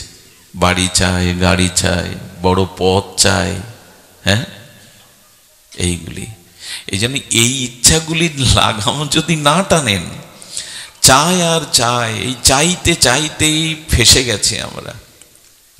ফোন না হলে জীবন চলবে না। বৃন্দাবনের সাধুদের গিয়ে দেখুন, দেখেও না, ওদের হাতে ওগুলো নেই। একটা জিনিস বলি, এখন বিজ্ঞানের এই উৎকর্ষ, এই বিজ্ঞানের যুগ থেকে আমরা পিছিয়ে যেতে, স্মার্টফোন থাকুক, কিন্তু এগুলির ব্যবহার একটু নিয়ন্ত্রণ না হলে কিন্তু আগামী 1 দশকে মানব সভ্যতা ধসে পড়বে। মানব সভ্যতা ধসে পড়েছে, আর যেটুকু বাকি আছে। এই জন্য এইসব ব্যবহারের, এই যে গাড়ি চাই, হ্যাঁ, স্মার্ট, যে ছোট ছোট বাচ্চারা ক্লাস 6-7-এ পড়ে, তাদের হাতে কেন স্কুলে এটা যাবে?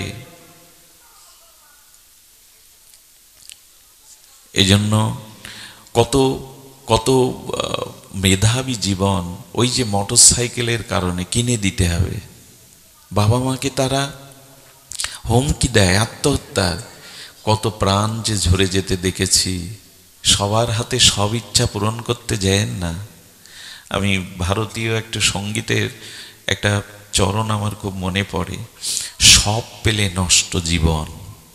সব যদি পেয়ে যায় না কেউ, তার জীবন নষ্ট হতে বাধ্য। কিছু কিছু অপূর্ণতা ভালো, কিছু কিছু অপূর্ণতা ভালো। এই জন্য নিবেদন করব যে এই নৈমিত্তিক যে ইচ্ছাগুলো বিজ্ঞাপনের দ্বারা আমাদের জীবনে আসছে, আশ্চর্য হতে হয়। সব ঘরে বাচ্চাদের এখন ওষুধ।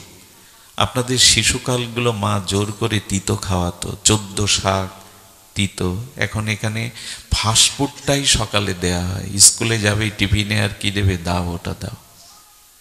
খাদ্যের বিজ্ঞাপন, ওই যে বলছে বিজ্ঞাপন থেকে যে ইচ্ছাগুলো জাগে, উপায়ও নেই এখন। জানি না কোন দিকে যাচ্ছে আমরা, এর শেষ কোথায়। তবে যে ভালোর পথে যাচ্ছে না সমাজ, আমাদের পারিবারিক অবস্থা, ব্যক্তি অবস্থা যে ভালোর দিকে যাচ্ছে না, এটা বলা যায়, এটা বলা যায়। এই ইচ্ছা মানুষের কি ক্ষতি করে একটা জিনিস শুনুন। এক ভদ্রলোক তার পরিবারকে সময় দিতে পারত না, এত ব্যবসা বাণিজ্য শিল্পপতি। তো তার শিশু বাবাকে চাইতো, কিন্তু সব সময় পেত না। একটা শূন্যতা, বাবা যখনই আসছে উচ্ছ্বাস, বাবা বাবা বলে। হঠাৎ করে বাবা একদিন দামি একটা বিদেশি কার কিনে এনেছে। বাচ্চাটা মানে একেবারে বাচ্চা নয়, বোধ হয়েছে, ক্লাস 3-তে পড়ে। বাবাকে দেখে, নূতন গাড়ির মধ্যে বাবাকে দেখে ও পরমানন্দে, আনন্দে নাচতে নাচতে বাবা বাবা বাবা বলতে, গাড়ি গাড়ি বলতে বলতে এগিয়ে গেছে। বাবা গাড়ি থেকে নেমে গাড়িটা দেখাচ্ছে, এত দামি, এত সুন্দর। ছেলেটার পাশে একটা পাথর ছিল, সত্য ঘটনা শুনুন, উত্তরপ্রদেশে। ওই পাথর দিয়ে, বাবাকে অনেক দিন পর গাড়ি সহ পেয়েছে, পাথর দিয়ে ও ভেতরে এরকম খটখট করে কি লিখছে। আর ওই দামি গাড়িতে পাথর ঠোকরাচ্ছে দেখে তার বাবার এতটা রাগ হয়ে গেল, এসে এমন একটা চপাটাঘাত করলো, ওইখান থেকে ও নিচে পড়ে গিয়ে পাথরে মাথাটা লেগে ওখানেই মারা গেল। গাড়ির মধ্যে পাথর দিয়ে কি লিখেছিল জানেন? বাবা, আই লাভ ইউ, আমি তোমাকে খুব ভালোবাসি, অনেক দিন পর পেয়েছি তো। এই জন্য সময় দিন। নিজের ভোগ বিলাস ইচ্ছার পিছনে যদি ছুটতে থাকেন, পরিবার লোপাট হয়ে যাবে। সময় দিন, তাদের অধিকার আছে আপনাকে কাছে পাওয়ার। আচ্ছা, মানুষ বাইরে আড্ডা দেয়, অথচ ঘরের মধ্যে স্ত্রী পুত্র নিয়ে, তাদের নিয়ে সে খেলা করুন, গল্প করুন, ওদের সময় দিন, দেখবেন সব উজাড় হয়ে যাবে, সব উজাড়। বাইরের ইচ্ছাটা, বিজ্ঞাপনের ইচ্ছাটা, ভোগের ইচ্ছাটা। আমি গাড়িতে তো আমি নিশাচর বলে আমার অনেকে, আমি রাতেই চলি, সারা জীবন পথেই রাত কাটে। তো দেখেছি ব্রিজের উপরে, হ্যাঁ, খালের পাশে, নদীর পাশে বর্তমান যারা কিশোর যুবক তারা এই নেটে আবদ্ধ হয়ে আছে। বড় কষ্ট লাগে। বিশ্ববিদ্যালয়ের সামনে যান রাত 2টোর সময়, তারা আবদ্ধ, ঘুম নেই চোখে। কোথায় যে বর্তমান প্রজন্ম চলেছে! এই বাইরে বিজ্ঞাপনের রঙিন যুগ থেকে যদি বাঁচাতে চান, পরিবারকে সময় দিন। পারলে ছেলে মেয়েকে নিয়ে একটু ভাগবতে আসুন, একটু মন্দিরে যান, এগুলো তাদের বাঁচাতে পারে,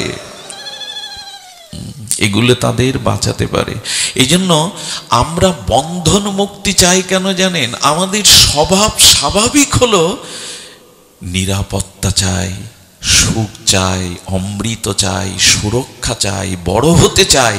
আর এগুলো চাওয়ার মানেই হলো ভগবানকে চাওয়া। এটার নামই বন্ধন মুক্তি, স্বরূপে স্থিতি হওয়ার নামই।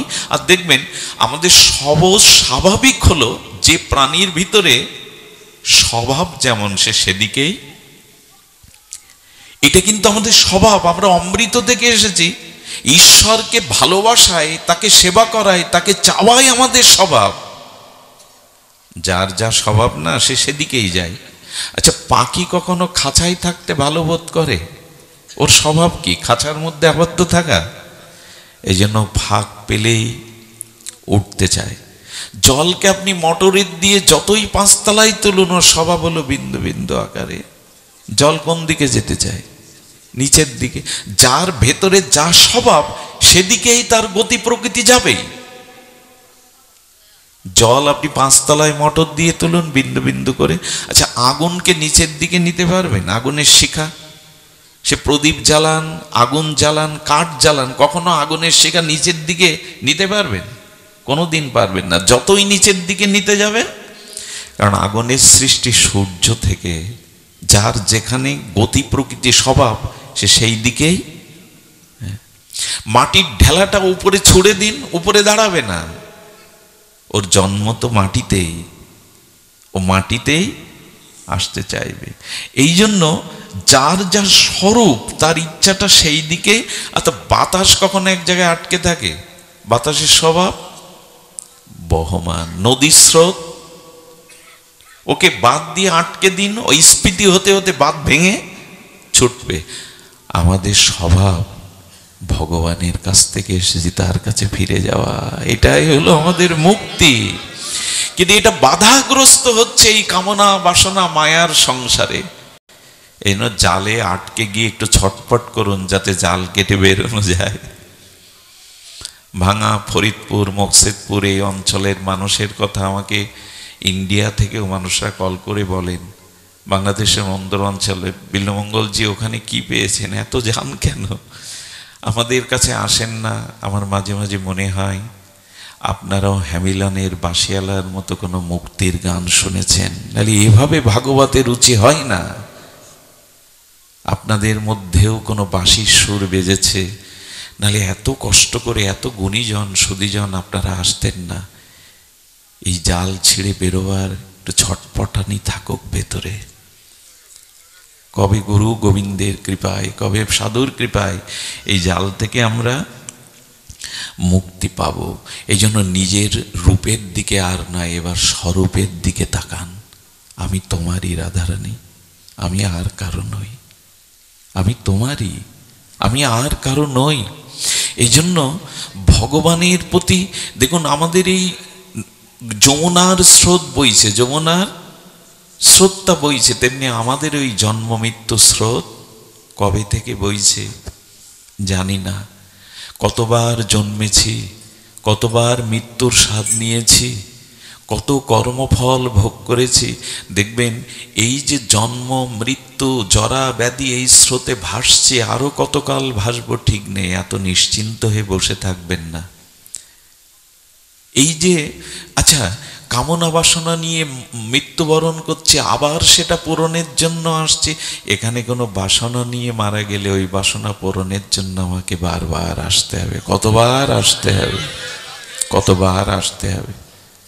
এই যে বাসনা কামনা যতদিন আছে ততদিন কর্মফল আছে, পাপ পুণ্য যতদিন আছে ততদিন কর্মফল। ওই পাপ বা পুণ্য ভোগ করতে বারবার আমাকে নদীর স্রোতের মতো আসতে হবে।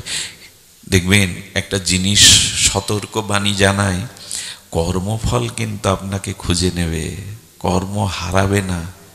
আচ্ছা 1000টা গাভীর মধ্যে আপনার গাভী ছেড়ে দিয়েছেন, ওই 1000 গাভীর মধ্যে আপনার গাভীকে আপনিও সহজে খুঁজে, 1000 গাভীর মধ্যে আপনার গাভীটাও ছেড়ে দিয়েছেন, সহজে পাবেন না।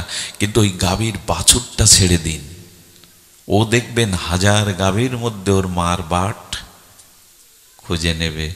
বাছুর যেমন 1000 গাভীর মধ্যে বৎসটি তার মা গাভী খুঁজে নেয়, এমনি 1000 জন্ম পরেও কর্মফল আপনাকে খুঁজে নেবে, ছেড়ে দেবে না। কর্মফল আপনাকে খুঁজে নেবেই। আমার জীবনে এমন হলো কেন, এমন হওয়া উচিত না, এইসব কথা না, কর্মফল আপনাকে খুঁজে নেবেই। কর্মফলের হাত থেকে আমাদের নিষ্কৃতি নাই। কর্ম আমাদের এমনি করে, হ্যাঁ আমাদের, আচ্ছা আমাদের কর্ম 3 প্রকারের, একটু ধ্যান দিয়ে শুনতে হবে। কর্ম ক্রিয়ামান, সঞ্চিত, প্রারব্ধ। বর্তমান এই মুহূর্তে আমি ইন্দ্রিয় দেহ দিয়ে যে কর্ম করছি এর নাম ক্রিয়ামান। আর এই ক্রিয়ামান কর্ম যখন অতীত হয়ে যায় তখন তাকে বলে সঞ্চিত। অনাদিকাল কর্ম করেছি, পাপ বা পুণ্য ভালো মন্দ, ওগুলো সঞ্চয়, তাকে বলে সঞ্চিত কর্ম। আর ওই সঞ্চিত কর্ম যখন পাপ বা পুণ্যের শুভ বা অশুভ, দুঃখ বা সুখরূপ ফল রূপে আমার সামনে আসে, তখন তার নাম হয় প্রারব্ধ। কি বললাম? ক্রিয়ামান, সঞ্চিত, প্রারব্ধ। এই প্রারব্ধ সহজে, কেউ যদি আজকে পাড়া খায় 10 বছর পরেও সেই পাড়ার বিস্ফোরক তার দেহে বেরোবে, হজম হবে না। পাপ যদি কেউ করে গান্ধারী বলছেন, আমি গত 50 জন্ম কোনো পাপ করিনি, আমার শতপুত্রের শোক পেতে হবে কেন? আমি চিন্তা করতে পারেন যে গত 50 জন্ম আগের কথা বলতে পারে। সেই গান্ধারী শ্রীকৃষ্ণকে প্রশ্ন করছেন, পুত্র শোক পাওয়ার তো কথা না, গত 50 জন্মে আমার কোনো পাপই নাই। শ্রীকৃষ্ণ বলছেন 50 জন্মের আগের জন্মের কথা তোমার জানা নাই, জানা নাই তোমার। এই জন্য পিয়ন যদি কোনো দুঃসংবাদের চিঠি আপনার কাছে দেয়, এটা পিয়নের দোষ না, পিয়ন তো বহন করে এনেছে। এই জন্য জীবনে যা কিছু ঘটছে অন্য কারো, আমি ভালো স্ত্রী পাইনি, ভালো স্বামী পাইনি, ভালো পরিবেশ পাইনি, পাওয়ার কথা না। এগুলো দোষ কারো নয়, আমার প্রারব্ধ কর্মই আমাকে এইখানে এনেছে। এই জন্য হাহুতাশ করে মানসিক রোগগ্রস্ত হয়ে লাভ নেই, এইটা কেন পাইনি, এমনকে তোমার যেটা প্রাপ্তি। বাছুরটা যেমন তার মা গাভীকে সহস্র গাভীর মধ্যে খুঁজে নেয়, কর্মফলও তোমাকে খুঁজে নেবে। 50 জন্ম পরে নিলেও নেবে, মুক্তি নেই। আচ্ছা যদি তাই হবে প্রারব্ধ, আচ্ছা আমাদের জীবনে 3 ভাবে প্রারব্ধ আসে, ইচ্ছা প্রারব্ধ, অনিচ্ছা প্রারব্ধ, পরেচ্ছা প্রারব্ধ। শুনছেন কি মন দিয়ে? ইচ্ছা প্রারব্ধ মানে যেটা ইচ্ছা হয়েছিল ছেলেটা মেডিকেলে ভর্তি হোক, ইচ্ছা প্রারব্ধ পূর্ণ হয়ে গেল। অনিচ্ছা প্রাপ্ত মানে মাঝে মাঝে বললেন এটা চাইনিও তাও হয়ে গেল আমার, এটা অনিচ্ছা প্রারব্ধ। আর পরেচ্ছা প্রারব্ধ মানে পরের দ্বারা যা আমার জীবনে ঘটছে, আমার দ্বারা হয়নি। 2 জন মারামারি করলো, আমি দাঁড়িয়ে আছি, পুলিশ আমাকে ধরে নিয়ে গেল। একবার পত্রিকায় লিখেছে যে রামস্বরূপ চুরি করার দায়ে ফলস্বরূপ পুলিশ আটকেছে। সাংবাদিকদের ভাষা তো, রামস্বরূপ তার নাম, রামস্বরূপ চুরির দায়ে ফলস্বরূপ ধরা পড়েছে, মানে চুরির ফলে ধরা পড়েছে। একজন অল্প বিদ্যা ভয়ঙ্করী পাঠ করতে গিয়ে বলছে ফল, হ্যাঁ বলছে রামস্বরূপ চুরি করলো আর ফলস্বরূপ রে ধরলো। আসলে ফলস্বরূপ ধরা পড়েছে, কিন্তু অল্প বিদ্যা তো, ও পড়ে বলছে রামস্বরূপ করলো চুরি, বিচার দেখো ফলস্বরূপের ধরেছে। আমরা মাঝে মাঝে বিচার খুঁজি, আমার জীবনে তো এরকম হওয়ার কথা ছিল না। আরে এটা তোমার ফল, তোমাকে পেতেই হবে। কর্মফল যদি থাকে না, তাহলে কি হয় জানেন, পোড়া মাছও লাফিয়ে যায়। তবে একটা কথা বলি, কথাটা তুলসীদাস গোস্বামীর, খুব ধ্যান দিয়ে, আমি বেশিক্ষণ নেব না, আপনাদের অত্যাচার করব না শীতের রাতে। তবে এইটুকু বলি, গ্রহদোষ, এই যে শনি, রাহু, কেতু, মঙ্গল ইত্যাদি গ্রহদোষ মানুষের জীবনে প্রভাব ফেলে। কিন্তু আমি বলবো কি, যদি কর্মফল যা আছে তাই ঘটবে, তাহলে আর তোমার চরণে আসবো কেন? তুমি দয়াময়, তুমি কৃপাময়, তুমি সর্বশক্তিমান, তুমি অচিন্ত তত্ত্ব, তুমি সবই পারো। গোবিন্দ তোমার চরণে, রাধারানী তোমার চরণে, গুরুদেবের চরণে যেতে যাব কেন? যা ঘটবার্তা যদি ঘটবে তো তোমাকে ডেকে লাভ কি? তোমার চরণে শরণ নিয়ে লাভ কি? প্রশ্ন তো এটা আসবেই। তাহলে ভজন সাধন কি দেবে? কর্ম যা ঘটবার্তা যদি ঘটবে, ভজন সাধন কি দেবে আমাদের? তবে শুনুন, তুলসীদাস বলছে কারো জীবনে যদি নবগ্রহের প্রকোপ পড়ে, 9টা গ্রহ আছে, বললেন আরেকটি গ্রহ আছে, ওই গ্রহকে যদি ধারণ করো তাহলে এই নবগ্রহ তোমার ক্ষতি করতে পারবে না। সেই গ্রহের নাম শুনতে ইচ্ছা করছে তো? নবগ্রহ আপনাকে বঞ্চনা করতে পারবে না যদি আরেকটি গ্রহের শরণ নেন। তুলসীদাস গোস্বামী বলছেন সেই গ্রহটি হলো ভগবানের অনুগ্রহ। নবগ্রহের উপরে আছে ভগবানের অনুগ্রহ। আচ্ছা, ভগবানের অনুগ্রহ থাকলে কর্মফল যে আসবে না আসবে। আচ্ছা, একটা হাঁড়িতে দুধ জাল দিচ্ছেন, দুধটা উড়লে যাচ্ছে, আপনি দ্রুত গিয়ে, দুধ নষ্ট হয়ে যাচ্ছে, দ্রুত গিয়ে হাঁড়িটা ধরলেন, গরমে হাত সেকা লেগে গেল, হাঁড়িও ধরে রাখতে পারলেন না, উল্টে দুধও পড়ে গেল। আর একজন ব্যক্তি ওই একই অবস্থায় কি করে জানেন, একটা ভাঙা নিয়েছেন, গামছা বা ভাঙা নিয়ে দ্রুত গিয়ে ধরে, হাঁড়িও পড়েনি, দুধও উল্টে যায়নি, আর হাতেও ক্রিয়া তো একই। বলেন ভগবানের চরণ আশ্রয় করলে কর্মফল আসে না তা না, আসে, কিন্তু ভগবত কৃপায় অবশ করা রোগীকে ডাক্তার কাটলে যেমন বুঝতে পারে না, আমার ভক্তের কর্মফল এসে যায়, কিন্তু তাকে কাবু করতে পারে না, তাকে শেষ করে দিতে পারে না, তার সহন ক্ষমতাটা ভগবান দিয়ে দেয়। অবশ করে কাটলে রোগী কি করে বুঝবে? একটা জিনিস বলি, যদি ভগবানের চরণে শরণ নেন, স্বপ্নের মধ্যেও কর্মফল ভুগিয়ে নেয় ভগবান, বাস্তবে যেটা হওয়ার। আরে এক জ্যোতিষী হাত দেখে বলছেন আগামী 3 মাসের মধ্যে তার রাজদণ্ড আছে, রাজা তাকে কোনো অপরাধে চুনকালি মাখিয়ে জুতোর মালা পরিয়ে রাজ্য ছাড়া করবে। শ্রেষ্ঠ জ্যোতিষী হলে কি হবে? দেখছে যে স্পষ্ট হস্তরেখা। সাধুর চরণে গিয়ে বললেন একটা উপায় করে দিন। সাধু বললে উপায় আছে, পারবে তুমি? ওই যাও বৃন্দাবনের একটা জঙ্গলের মধ্যে দেখিয়ে বলছেন ওখানে জপ করো, রাত দিন হরে কৃষ্ণ মহামন্ত্র জপ করো, ঘুম আসবে, তোমার তো অভ্যাস নেই, ঘুমিও না, জপ করো। 3 দিন ওই একটু তুলসী পাতা, একটু জল, দুধ খেয়ে 3 দিন এক নাগাড়ে গোবিন্দ নাম করতে করতে অভ্যাস তো নাই, ঘুমিয়ে পড়েছে দিনের মধ্যে। ঘুমের মধ্যে স্বপ্ন দেখছে রাজা ধরে নিয়ে গেল, বিচার হলো, অপমানিত হলেন, চুলকানি মাখালো, তাকে জুতো পেটা করে ঢেড়ি দিয়ে বের করে দিল। স্বপ্ন ভাঙার পরে চিৎকার করে উঠেছে, সাধুর চরণে গিয়ে বলছেন বাবা এমন স্বপ্ন দেখলাম, এটা ঘটতে যাচ্ছে নাকি? সাধু হেসে বললেন যা বেটা, ভগবানের নাম নেওয়াতে যেটা বাস্তবে ঘটবে সেটা স্বপ্নের মধ্যেই ঘটিয়ে নিল, যা চলে যা, মুক্ত হয়ে গেলি। এটি মিথ্যা সংবাদ নয়, এটি হয়, এটি হয়। ভগবানের স্মরণ নিন। কর্মফল যে আসবে না তা না, আসবে, কিন্তু পরিস্থিতি ভগবানের কৃপায় আপনার সহনশীলতা আসবে। আমাদের রাধাকুণ্ডে শ্যামকুণ্ডের সঙ্গমের স্থলে এক বাবাজি মহারাজ থাকতেন। প্রায় 24 ঘন্টার মধ্যে 18 ঘন্টায় ভজন করতেন। ভজন থেকে বিরতি নেই। কয়েকদিন দেখছে একটা কালো ছায়া ঘুরছে সামনে, আশেপাশে ঘুরছে বাতাস। বলে, কে তুমি, এমন করে ঘুরছো কেন? বলে, তোমার প্রারব্ধ। কি প্রারব্ধ? তা 12 বছর তুমি কঠিন রোগে ভুগবে, তোমার কর্মফল আছে। তো বলছে, ঢুকছো না কেন আমার মধ্যে?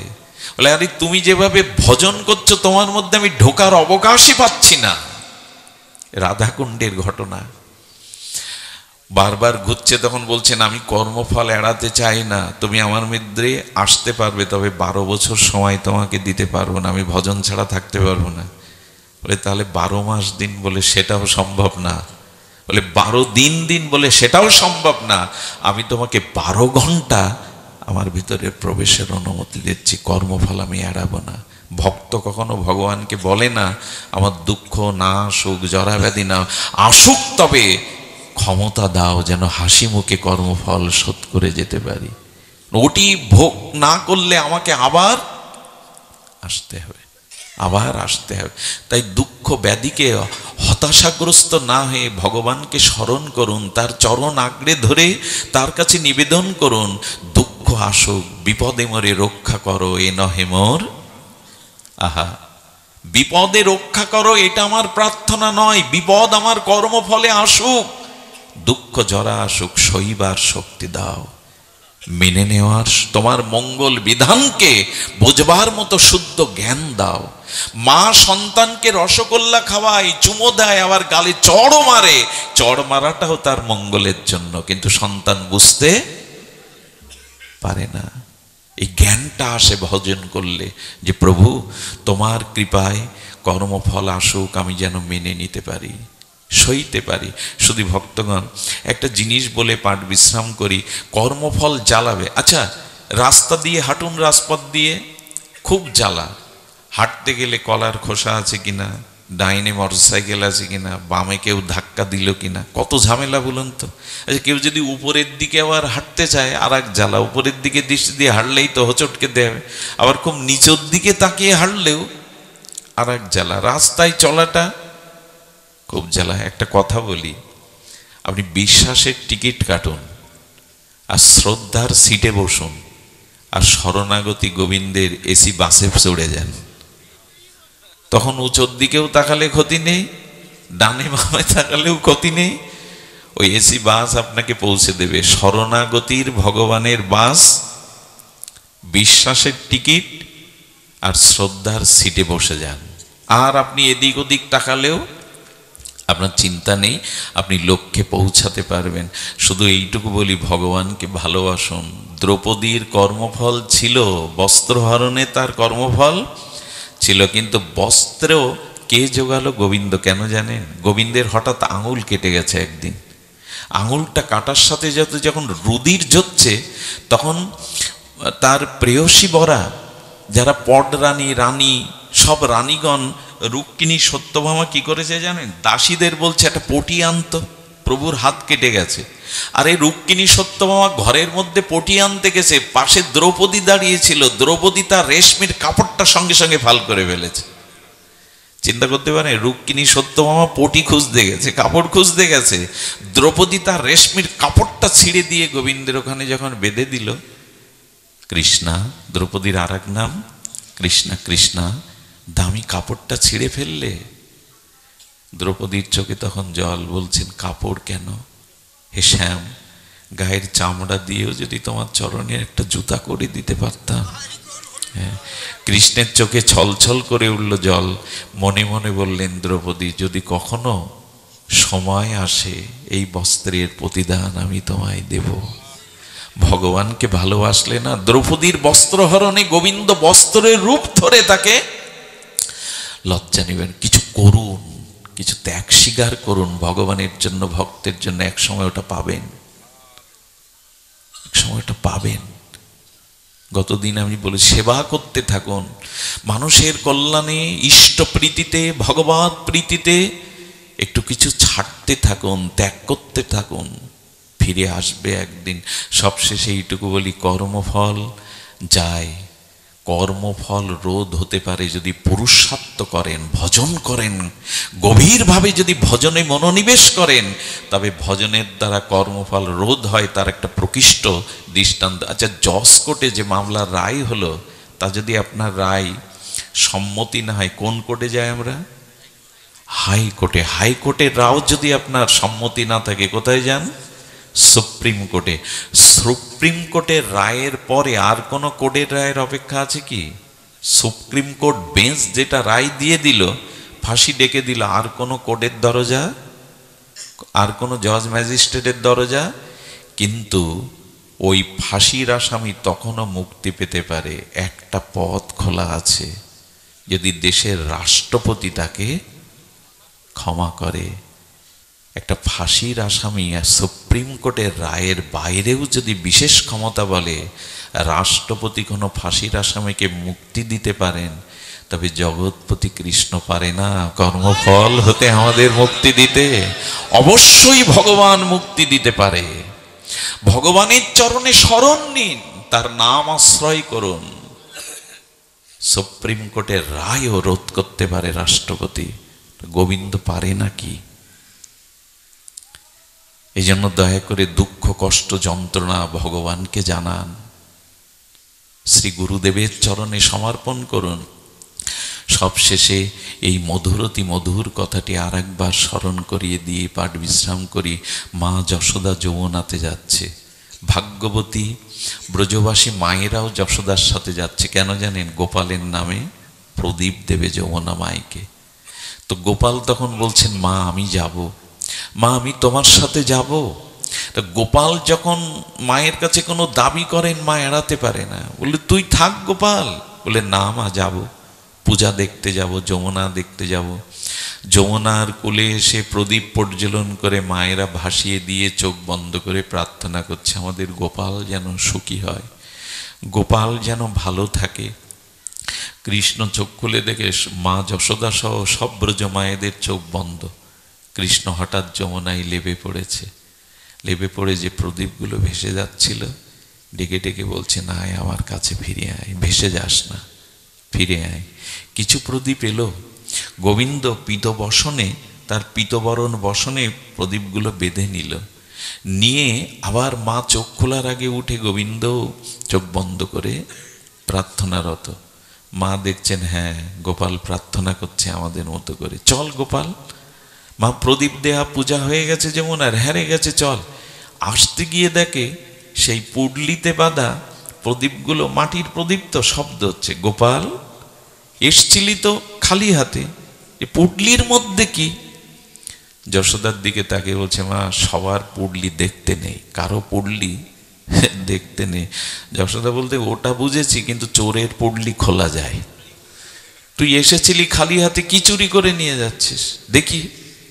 পুডলি খুলে দেখে মা যেসব প্রদীপ ভাসিয়েছিল, তোর স্বভাব এখনো যায়নি গোপাল, তোর চুরি করার স্বভাবটা এখানেও। প্রদীপগুলো, আচ্ছা প্রদীপগুলো নিয়েছিস। যে কথাটা আজকের অনুষ্ঠানের সার সিদ্ধান্ত কথা, কৃষ্ণ তখন বলছেন কাঁদো কাঁদো সুরে, মা আমার একটা স্বভাব আছে, সেই স্বভাব হলো আমার সামনে কেউ ভেসে যাক এটা আমি দেখতে পারি না। আমার সামনে কেউ ভেসে যাক এটা আমি দেখতে পারি না। প্রদীপগুলো যখন যমুনায় ভেসে যাচ্ছিল, তখন আমি নেমে গিয়ে ওদেরকে ডেকেছিলাম, আয়। এই হলো ভগবানের স্বভাব। আমরা কেউ পতন হই, আমরা কেউ স্খলিত হই, এটা ভগবান চান না। তিনি অপেক্ষা করে আছেন কবে আমি তার কাছে ফিরে যাব। আমি তো তারই, এ সংসারে তিনি ছাড়া আমার জন্য তিনি অপেক্ষা করে আছেন। মাঝে মাঝে তিনি নেমে আসেন, আমরা তো তার কাছে যাই না, তিনি হাত বাড়িয়ে দেন। আমরা কতটা কাঁদি, আমাদের জন্য তিনি অনেক বেশি কাঁদেন। আমরা তাকে কতটা খুঁজি, তিনি আমাকে বেশি বেশি খোঁজে। সন্তান হারিয়ে গেলে সন্তান মাকে কতটা খোঁজে, মাই তো খুঁজে বেড়ায়। ভগবান আমাদের, আমরা তাকে কতটা ডাকি। তিনি গোপকুমারকে বলেছিলেন যে একজন জীবও যতদিন ভগবানের কাছে ফিরে না যাবে, সেই জীবের জন্য ভগবানের ব্যাকুলতা থাকবে, চোখে জল থাকবে, কবেই তুমি আমার হবে। ভগবান এই জন্য গোবিন্দ বলছেন, আমার সামনে কেউ ভেসে যাক মা, এটা আমি দেখতে পারি না, তাই তো ডেকে ওদের কোলে তুলে নিয়েছি। যশোদা তখন বললেন, তো সবগুলোকে কেন নিলে না, অল্পগুলো যে নিয়ে নিলি। কৃষ্ণ কি বলল জানেন মা, আমি ডাকি সবাইকে, আমি সবাইকে হরিনামের বংশীধ্বনিতে সাধুর বাণীতে ডাকি, কিন্তু সবাই আসে না, সবাই আসে না। আমার ডাকে যারা সাড়া দেয় আমি তাদের কোলে তুলে নিই, কিন্তু যে আমার ডাকে সাড়া দেয় না তারা চিরকালই ভেসে যায়, তাদের আমি নিতে পারি না। এই জন্য হরিকথা হরিনামে বংশীধ্বনিতে আজও ভগবান আমাদের ডাকেন, একটু তার ডাকে সাড়া দিন, না হলে কিন্তু ভেসে যেতে হবে। গোবিন্দ বলছেন, আমার ডাকে সাড়া না দিলে তারা আমার কাছে আসে না, আমি তাদের নিতে পারি না, এমনি করেই ভেসে যায়। আসুন, এই মৃত্যুময় সংসারে আমরা আর কতকাল জন্ম মৃত্যু চক্রে ভাসব, ভগবানের চরণাশ্রয় করি, তবেই স্বরূপে স্থিতি হয়ে এই জন্ম মৃত্যু যারা ব্যাধির হাত থেকে আমরা নিত্য সেই মুক্তি পাব। আর সেদিন আমরা গেয়ে উঠতে পারবো সেই পরমানন্দের গান, সেদিন আমরা অমৃত সঙ্গীত গেয়ে উঠতে পারবো, যেটা ঠাকুর মশাই গেয়েছেন, বারবার গেয়েছেন। জয় জয় শ্রীকৃষ্ণ চৈতন্য নিত্যানন্দ, জয় অদ্বৈত, জয় গৌর ভক্তবৃন্দ, কৃপা করি সবে মিলে করো হে করুণা। এই দেখুন ঠাকুর মশাইয়ের প্রার্থনা, কৃপা করি সবে মিলে করো করুণা, অধম পতির জনে না করিও ঘৃণা। প্রভু আমাকে দূরে ঠেলে দিও না, আমি পতিত হতে পারি। এ তিন সংসার মাঝে তুয়া পদ সার, ভাবিয়া দেখুন মনে গতি নাহি আর। ঠাকুর মশাইয়ের এ ভাষা ভাষা নয়, ভজন অনুভূতির রস দিয়ে গড়া এক একটি শব্দ। এ তিন সংসার মাঝে তুয়া পদ সার, ভাবিয়া দেখেন মনে গতি নাহি। হে গোবিন্দ, হে রাধারানী, তোমার চরণ ছাড়া তো গতি নেই, এ তিন ভুবনে তোমার চরণ ছাড়া আমাদের সার। আর সে পথ পাবার আসে খেয়ে দুটে মনে, ব্যাকুল হৃদয় সদা করিবে ক্রন্দনে। আচ্ছা, ওই চরণ পাওয়ার জন্য যদি খেয়ে দোটে বোঝা যায় কি করে জানেন?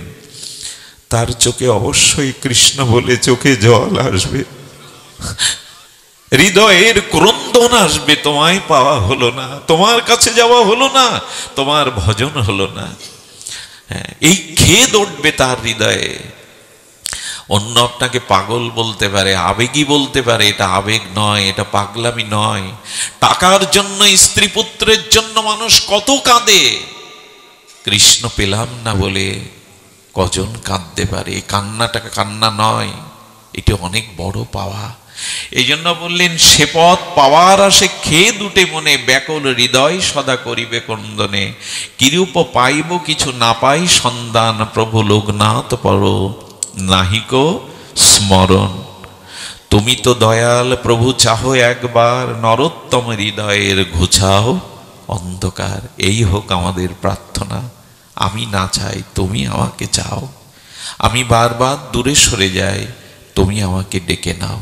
এই প্রার্থনায় আজ বাকি অনুষ্ঠান সুসম্পন্ন হোক। বাবাজি মহারাজের আশ্রমের অনুষ্ঠান মাঙ্গলিকে রূপ নিক, পরম শুভ ফল প্রদান করুক, এই প্রার্থনা করে আজকের অনুষ্ঠান এখানে বিশ্রাম। শ্রী গুরু প্রেমানন্দে গৌর হরি বল। ওং সর্বে ভবন্তু সুখিনা, সর্বে সন্তু নিরাময়া, সর্বে ভদ্রাণি পশ্যন্তু, মা কশ্চিৎ দুঃখ ভাগ ভবেৎ। সকলেই সুখী হোক, সকলেই মঙ্গল লাভ করো, কেউ যেন দুঃখ না পায়। এখানে যারা এসছেন কৃপা করে প্রসাদ নিয়ে যাবেন। আর আমাদের সেই চিরকথা কিছু মূল্যবান গ্রন্থ, আমাদের ধনঞ্জয় কৃষ্ণ দাস প্রেম ভক্তি চন্দ্রিকা, 3 বাঞ্ছা, এগুলো আছে ওর কাছ থেকে সুলভ মূল্যে আপনারা সংগ্রহ করতে পারেন। আমাদের সবার প্রিয় গোপীনাথ প্রভুজি গোপীনাথ ব্রহ্মচারী, উনি শারীরিক অসুস্থ আছেন, ওনার জন্য সবাই একটু প্রার্থনা করবেন, উনি সুস্থ হয়ে আমাদের মাঝে ফিরে আসুন দ্রুত। জয় নিতাই গৌর প্রেমানন্দে হরি।